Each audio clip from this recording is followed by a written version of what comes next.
What if a math teacher who hated violence became one of the deadliest snipers alive?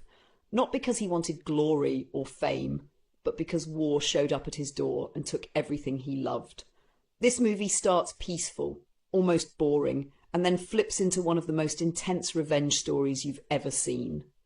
Buckle up, because Sniper the White Raven doesn't mess around.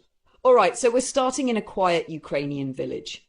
Picture this: a small house, woods everywhere, total peace. Here lives Mykola, a math teacher who rides his bike to work every day, and his wife Nastia, who's an artist carving these beautiful wooden statues.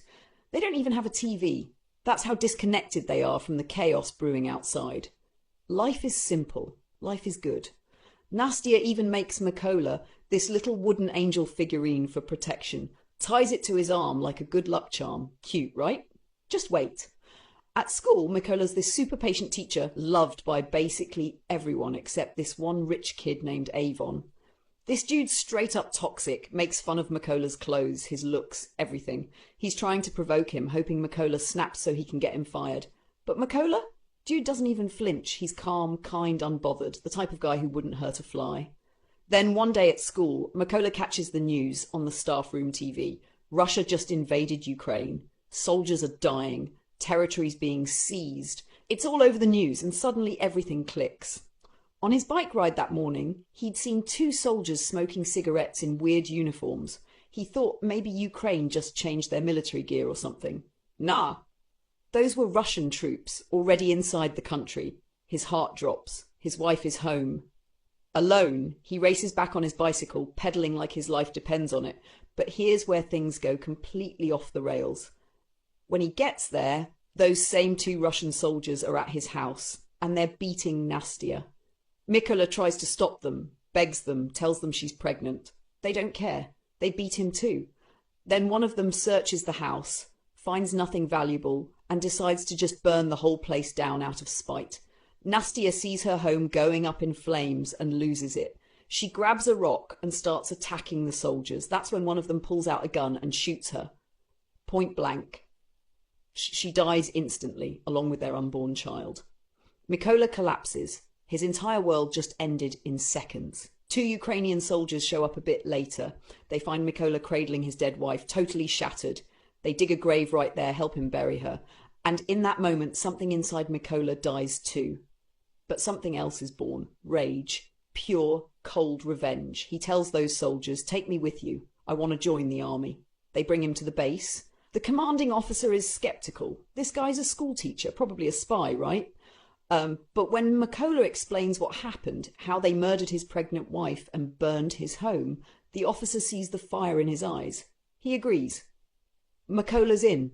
But this is where it gets real. Training starts, and Mykola's struggling hard. He's never held a gun in his life. While other soldiers are assembling rifles in seconds, Mykola's fumbling, taking forever. Everyone's laughing at him, thinking he's a joke. The officer low-key doubts him too. One night, Mykola tells his trainer, "Don't call me Mykola anymore. Call me Raven." Everyone cracks up. The officer tells him code names aren't just given, you earn them through action. But Mykola doesn't care about the mockery. Every night while others sleep, he's out there practicing, assembling, disassembling, over and over. Then comes the announcement. They need more snipers. Mykola volunteers. More laughter. The officer tells him he's not ready. He can't even handle a basic rifle properly yet. Mykola insists. So the officer issues a challenge. Assemble the rifle in 20 seconds. Mykola blindfolds himself, disassembles the rifle, then puts it back together. In 18 seconds. Dead silence. Then applause. The officer's stunned. Mykola's in sniper training. But even here, they give him the oldest, jankiest rifle, while everyone else gets modern gear. The officer says he has to prove himself first. Fine.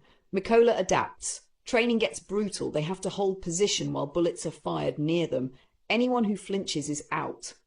Mykola doesn't move an inch. Then they have to shoot targets blindfolded after seeing them only once.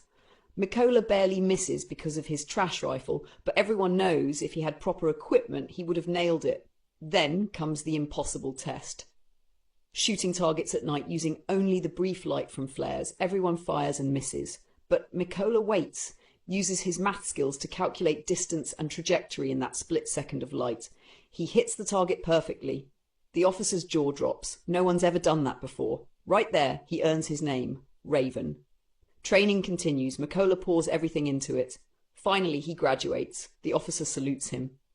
Days later, they're deployed on their first real mission. Russian soldiers have taken over a checkpoint. Raven's team gets in position.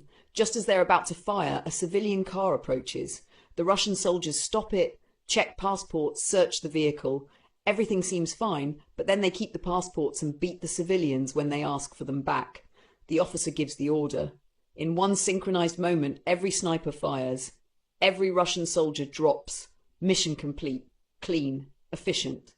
Back at base, Mykola notices some teammates are missing. He's told they were sent on another mission and didn't make it. Killed by a Russian sniper named Siri, allegedly the best sharpshooter Russia has. Next mission rolls around. They set up landmines and take position. Russian soldiers approach. And among them, Avon. That same kid from school who used to bully Mykola. Now he's fighting for Russia. The officer orders the shot. Mykola hesitates. This is his former student. But then he pushes emotion aside and shoots the landmines instead. Massive explosion. Avon and the others are obliterated. The officer's furious. What were you thinking? Mykola admits one of his students was in that group. The officer snaps him out of it. That wasn't your student. That was your enemy. He chose this. Over time, the officer and Mykola grow close. One day, the officer shows him a photo of his two daughters. He's never told them he's a soldier. They think he's a businessman. Even his wife keeps the secret. Mykola opens up too, tells him about Nastya. They bond over their losses. Then comes the mission that changes everything. They get intel. A group of Russian soldiers is moving through a specific route. Mykola and the officer take position. Two Russian soldiers appear, waiting for the rest of their team. And Mykola sees him, the soldier who shot his wife, right there in his scope. He asks for permission to shoot. The officer refuses. It'll blow their cover. Mykola's hands shake. This is the moment he's been waiting for. The reason he became a soldier. He asks again. The officer refuses again. Mykola snaps. He fires. The soldier drops dead. But now the Russians know their location. The officer turns to Mykola, horrified. What have you done? And that's when it happens. A single shot rings out. The officer's head snaps back. He's dead before he hits the ground. Siri got him. Mykola realizes the nightmare he just created. His reckless need for revenge just got his closest friend killed. The Russians open fire. Bombs start dropping. Mykola grabs the officer's body and retreats under heavy fire, barely making it back to base alive. He's destroyed. Blames himself completely. And now he has a new mission. Kill Siri. He gets intel on two Russian snipers and immediately deploys. Takes out one. The second one shoots him in the arm, but even wounded, Mykola kills him too. He retreats to recover. Then he gets the call. They've located Siri. Back at base, the major briefs everyone. Siri is a legend. Never missed a shot. Killed 6 of Ukraine's top snipers. Uploads kill videos to social media to crush Ukrainian morale. He doesn't move positions. He hunts from one spot and waits for you to come to him. The plan? 2-team assault. Team 1 attacks from the front to draw attention. Team 2 flanks from behind. During the chaos, Mykola infiltrates the building and kills Siri. They execute. Snipers take position. Mykola sneaks into the building, silently killing 2 Russian soldiers. He signals his team. They open fire, dropping Russians left and right.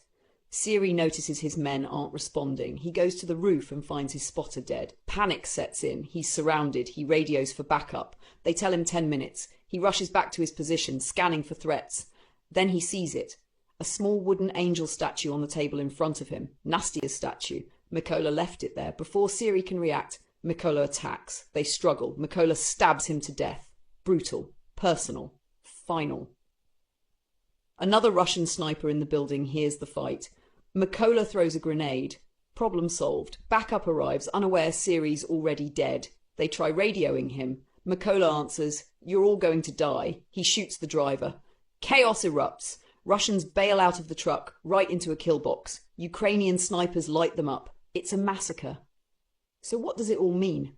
Mykola avenged his wife. He killed the soldier who shot her. He killed Siri, who murdered the officer. He fulfilled every promise he made. But at what cost? He lost his family, his peace, his old life. War turned a gentle math teacher into a killing machine. The movie ends with Mykola visiting Nastia's grave, swearing to keep fighting for Ukraine until his last breath. He walks away. The war continues. Roll credits. Here's my take on this movie. Sniper: The White Raven hits different because it's not your typical action flick. It's a tragedy disguised as a revenge thriller. The action is intense, the sniper sequences are high-key suspenseful, and that whole blindfolded rifle assembly scene? Chef's kiss. But what makes this movie stick with you is the emotional weight. You watch this man lose everything and transform into something he never wanted to be. The film doesn't glorify war, it shows how it destroys people. Mykola gets his revenge, sure, but he's hollow inside. The pacing can feel slow in spots, and some side characters could have used more development, but honestly, the raw emotion carries it. Who should watch this? If you're into war dramas with heart, sniper tactics, or stories about ordinary people pushed to extraordinary and dark places, this is a no-brainer. It's not a popcorn action movie, it's heavy, it's real, and it'll stay in your head long after it's over. Final word, this movie proves that sometimes the deadliest weapon isn't the rifle, it's a man with nothing left to lose.